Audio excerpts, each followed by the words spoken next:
NCR में pollution के कारण हाल बेहाल है। हरियाणा के कई जिलों में एक्यूआई लेवल बेहद खराब स्थिति में है और इसी के चलते भिवानी में एक्यूआई जो लेवल है वो 402 दर्ज किया गया है। जींद में एक्यूआई लेवल 378 दर्ज किया गया है, तो वहीं पानीपत में एक्यूआई लेवल 339 दर्ज किया गया है। तो वहीं दूसरी ही तरफ चरखी दादरी में एक्यूआई लेवल जो है वो 321 दर्ज किया गया है। हालांकि गैथल की अगर हम बात करें तो 308 दर्ज किया गया है। तो यानी कि यूं समझिए कि जो पॉल्यूशन है वो लगातार बढ़ता हुआ नजर आ रहा है। एक बार फिर से राजधानी गैस चैम्बर में तब्दील होती हुई दिख रही है।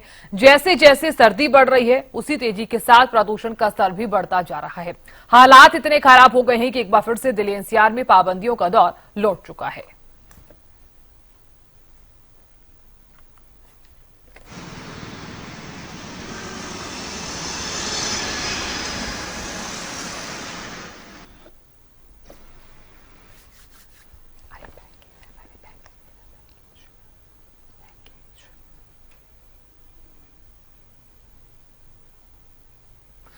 तो देखिए, एक तरफ तो पॉल्यूशन से जनता परेशान है, तो दूसरी तरफ बढ़ती धुंध जो है वो लोगों की जान पर आफत बनती हुई नजर आ रही है।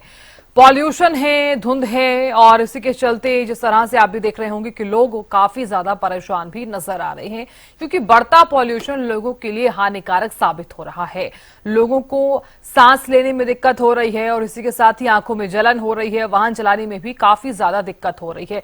क्या कुछ स्थिति है तमाम जिलों में, तमाम जगहों पर, इसका भी जायजा तमाम सहयोगियों ने लिया है, तमाम संवाददाताओं ने लिया है और आपको हम बताएंगे कि कहां पर क्या कुछ स्थिति है। और चलिए अब आपको कालांवाली और करनाल लिए चलते हैं, वहां पर क्या कुछ हालात हैं बढ़ते पॉल्यूशन के बीच, ये भी जान लेते हैं। कालांवाली से हमारे संवाददाता कृष्ण जुड़ गए हैं, तो करनाल से महेंद्र सिंह जुड़ गए हैं। महेंद्र सिंह, सबसे पहले आपका रुख करना चाहूंगी मैं, क्योंकि देखिए करनाल में भी जिस तरह से बढ़ता पॉल्यूशन लोगों के लिए हानिकारक साबित हो रहा है, अभी फिलहाल लोग किस तरह से इस पॉल्यूशन से बच रहे हैं, क्योंकि पॉल्यूशन तो बढ़ ही रहा है, उसी के साथ ही धुंध भी बढ़ती हुई नजर आ रही है। जी बिल्कुल साधना, देखिए दिल्ली एनसीआर नहीं पूरे हरियाणा के जो सबसे प्रदूषित शहर है उनमें करनाल का नाम भी शामिल कर ही लेना चाहिए, क्योंकि जिस तरह से बीते 4 दिनों में करनाल की आबो हवा खराब हुई, उससे यही अंदाजा लग रहा है कि करनाल में प्रदूषण का स्तर लगातार बढ़ रहा है। मैं बीते 3 दिनों की बात करूं तो नवंबर 13 तारीख को ये पोल्यूशन के जो आंकड़े थे वो 252 थे।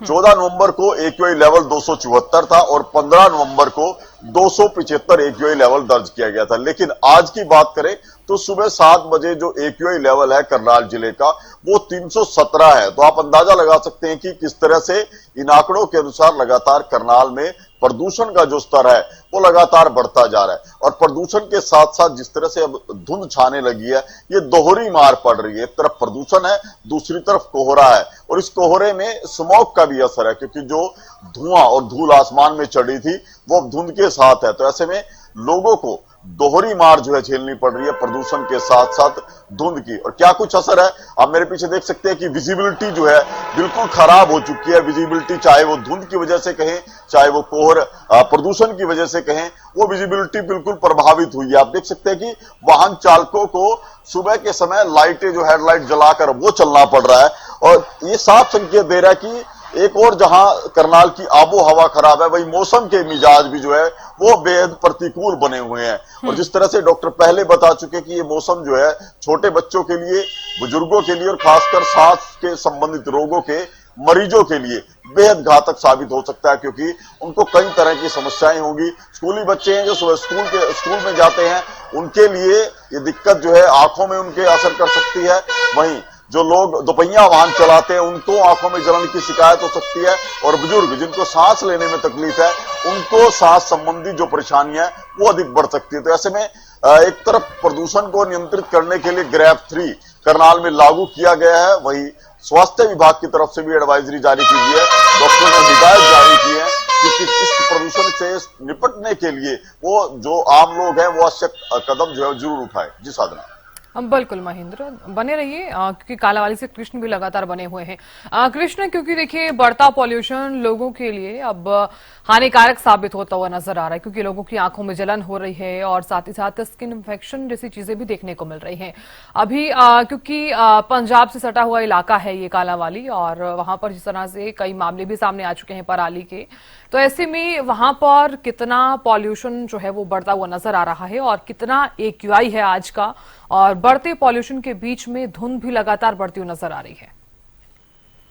जी बिल्कुल साधना जी, कालाबाड़ी की बात करें तो कालाबाड़ी में प्रदूषण जो है देखने को मिल रहा है, और उसका असर भी जो दिन में थोड़ा कम होता है, लेकिन शाम ढलते ही जो प्रदूषण है बहुत ज्यादा बढ़ जाता है। और उसकी वजह से, प्रदूषण की वजह से जो आंखों में जलना और गले की जो खलाश है और स्किन की प्रॉब्लम है, और उस तरीके से जो प्रदूषण का असर देखने को मिल रहा है। और इसी तरीके से अगर कालाबाड़ी की बात करें तो कालाबाड़ी जो है वो पंजाब बॉर्डर के साथ लगता है, और पंजाब बॉर्डर के साथ लगने के कारण जहां पर जो धान की फसल है वो भी ज्यादा पाई जाती है। उस तरीके से जो किसान है वो कहीं ना कहीं पराली जलाने से बाज नहीं आ रहे और पराली जला देते हैं। उस तरीके से प्रशासन भी सख्त हुआ है। प्रशासन ने अपनी ओर से जो जागरूकता अभियान भी किसानों के गांवों में जाकर चलाए हैं कि आप किसान पराली ना जलाएं, और उस तरीके से किसान है जो उनको सरकार की तरफ से अनुदान राशि मिली जा रही है कि जो किसान पराली नहीं जलाएगा उसको प्रति एकड़ 1000 रुपये किले के साथ से अनुदान राशि दी जाएगी। लेकिन फिर भी कहीं ना कहीं किसान जो पराली जला देते हैं। उस तरीके से जो सिरसा डिस्ट्रिक्ट की बात करें, सिरसा डिस्ट्रिक्ट के अंदर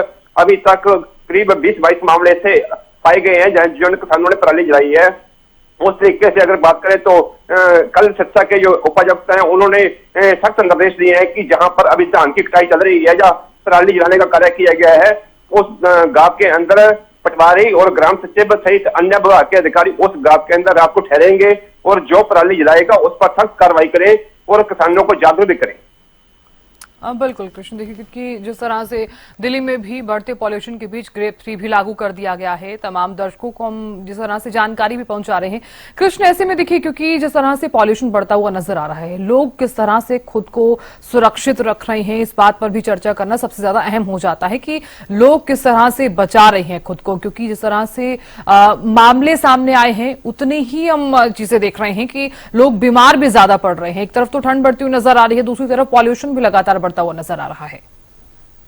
जी बिल्कुल, अगर कालाबाड़ी की बात करें तो कालाबाड़ी जो पंजाब बॉर्डर के साथ लगते हैं, पूरे डिस्ट्रिक्ट के अंदर जो कालाबाड़ी में है वो ज्यादा बुखार के जो मरीज हैं वो ज्यादा पाए गए हैं। उसी तरीके से एक जो जोड़ों का दर्द है वो भी एक वायरल बुखार के जो आया है, वो उसके तरीके से जो कालाबाड़ी मरीज पाए गए हैं वो जोड़ों के दर्द से पाए गए हैं और आंखों में जलन के भी मरीज पाए गए हैं। उस तरीके से जो प्रदूषण है वो प्रदूषण कहीं ना कहीं अपना असर दिखा रहा है। डॉक्टरों ने सलाह दी है कि जो मास्क लगा कर रखें और अपने घरों के खिड़कियां शीशे बंद रखें और घरों की शीशियों खिड़कियों पर गिल्ले पर्दे लगा कर रखें ताकि ये प्रदूषण और असर कम हो।